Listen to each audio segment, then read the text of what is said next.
Is there fate? Is there free will? That is centuries old question. And I am not a scientist. I am an intuitive who's been working as an intuitive empowerment guide for over 40 years. And so I'm going to share a little bit about my experience with fate and free will, and then give some examples of what I've seen. And so I'm coming from a different twist. Love to hear about your thinking, so add it to the comments. Love to have a dialogue. So I was raised from with my grandmother, who was a psychic, and her great aunt or her aunt read tea leaves for the Eastern Star Temple. So I was seriously raised with fate, predestination, that everything's set in stone, people are moving along, and that happens. And over the course of my career, I started really challenging that. You know, how much free will do we have involved? Free will being that we leave on our own accord, perhaps what was destined. And so, what I found in with clients and working with people for so many years is that at times people were really destined, fated to have an incredible career, relationship, and something inside their nature, their emotions, prevented that from happening. And I'm going to call that free will in that moment. That they perhaps had a loss of some kind that was really hard for them, maybe early on or sometime in life. And so what happened inside is some insecurity or fear, holding back. And so the doors for those opportunities that they may have been fated for weren't seen or moved through or were too afraid. I've seen this again and again and again. So in the beginning days, I would be seeing people's potential, people's fate. And what I realized is that we're very multidimensional, multifaceted beings. So even though we have perhaps a soul fate or a genetic fate or a destiny, whatever direction you want to call that from, we also have emotions. We also have thoughts, mind. And so if our belief systems talk us out of something that perhaps we're fated for, then we're not going to go down that hallway. And or if our emotions are that doing that. And I see this a lot around relationships as well as people are single and maybe they're single for a long time and they had a big heartbreak. They have a really hard time letting go of that heartbreak, but they really want a love of their life, a soulmate, someone to come in.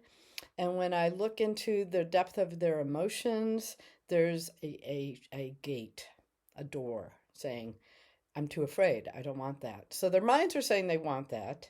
Destiny is saying it's here, but their emotions are saying, I'm frozen, I'm afraid. And I really feel, and the good news is that we can move through these sabotages that we may do for ourselves, that I'm calling free will. I'm calling it free will because I do believe that we are destined for greater things and oftentimes don't go in those directions because of choice, because of our choice on how we work with our emotions, our reactions to hard feelings. And then there's the other side of the coin where we're definitely destined for something, and you could see the serendipity of it all the way from early on, and that happened in my life where when I was in kindergarten, I was living with my grandparents, and walked to elementary school about a half a mile. I don't know, it seemed like miles, but I think it wasn't. As a little, 6-year-old. And right next door to the elementary school was an orphanage. And I felt so bad for those kids. They had, I don't know, like a prison fence. They couldn't get out, and they were looking at us going to school. I asked my girlfriend that was in the first grade, why aren't those kids coming to school with us? And she said, well, they don't have parents. And I just felt so bad. It didn't occur to me in that moment that at that moment I didn't either, but I just felt so bad for them. and really wanted to do something for them. And then when I was 12 years old, I read the book The Family Nobody Wanted, and this family adopted 13 kids. And I was so inspired by that that's what I wanted to do. Then I got married in early 20s and saw an ad for, well, my first date with my first husband was, I want to adopt. Are you interested? Biological too, adoption, it's all good, but I really have to want to adopt. And I was so driven by that. And he agreed that we could do that. And so I saw an ad for foster parenting, and I didn't know what foster parenting was. I mean, I remember him coming home from work, and I'm like, oh my gosh, this looks so exciting. You want to do this? And he agreed that we would do that. And it turned out, I think the first child we got was 6 years old, and she came for a day. Then so over the course of a few years, from 25 years old or 24 years old to 27 or 8, there were 17 kids that came through. The longest stay was 2 years. And so after that, we felt like we were ready to adopt. It was really heartbreaking, and we had some hard situations, and we really wanted our forever family. And so we adopted a family group of 4 siblings, and then a year later, our oldest son. And so I look back at the serendipity of all of that. How 6 years old, I'm inspired by those kids that don't have parents, and 12 years old, I'm reading the book Family Nobody Wanted, and this family adopted all these kids. So I can see that was fated. And so when you look at your life, and you can see where maybe there were signals or ideas or thoughts about different things that come into your life, then you go, wow, I can see how A led to B, and how I'm in C now. That's what I'm referring to as fate. As an intuitive, I can go in and see whether people have a block on what's holding them back from what is rightfully theirs, fated, or whether they're moving forward in that direction, and that's coming in. And it's like it's energetic movement or energetic blockage. And when we can do that for our own selves, we could be mindful and really look at all the levels, all the parts of our nature. It's like if you are really wanting something in your life and you've been bumping up against the wall, the question is, are you bumping up against that wall because it's not in the highest good for you to bring into your life? It's not fated. Or are you bumping up against the wall because you have blocks inside of you, fears, anxiety, insecurities that are preventing you from moving forward? When you can use the mindfulness and really look at yourself deeply, there's freedom in that, because you don't go down directions that perhaps aren't in the highest good for you, for your soul. And other times you could move the energy of those by recognizing it. Because once you recognize, oh, I'm terrified to bring in blah, blah, blah, this career, being in this leadership role, a partner, whatever it is, the minute that we recognize that it's part of us, that it's in there, it's a block of energy that's preventing fate from coming in, then we can dissolve it a little bit just through the awareness of it. And then to even go further, the self-love, the emotional permission to be afraid and still move forward. I have a story with that, this career. So apparently I was fated to do this work as an intuitive. And in the beginning, I was excited. My grandmother taught me at 12 years old. I played around with it. In high school, I goofed off with it. So through the years, I was goofing off. And when I met my first husband, he said, wow, you should really do this for professionally. And I go, okay. And then I had my spiritual experience that is like, wow, yeah, I am supposed to do this. This is my work. But what happened was I was doing it in person. And this was about maybe about 9 years ago. Somebody couldn't make it up. I was living in northern Arizona, and somebody was from Phoenix, and it was a 100-mile drive, and they couldn't make it up, so they wanted me to do it over the phone. And I said, "Oh, I can't do that. No, no, no." Talk about like sabotage. No, forget it. I can't do it. And they said, "Well, don't worry. Let's give it a try. And if it doesn't work, then okay, that's good." And I was so afraid. I'm sorry about this. Sorry about this. I'm, I am trying to. There we go. I'm sorry. It's a beautiful day.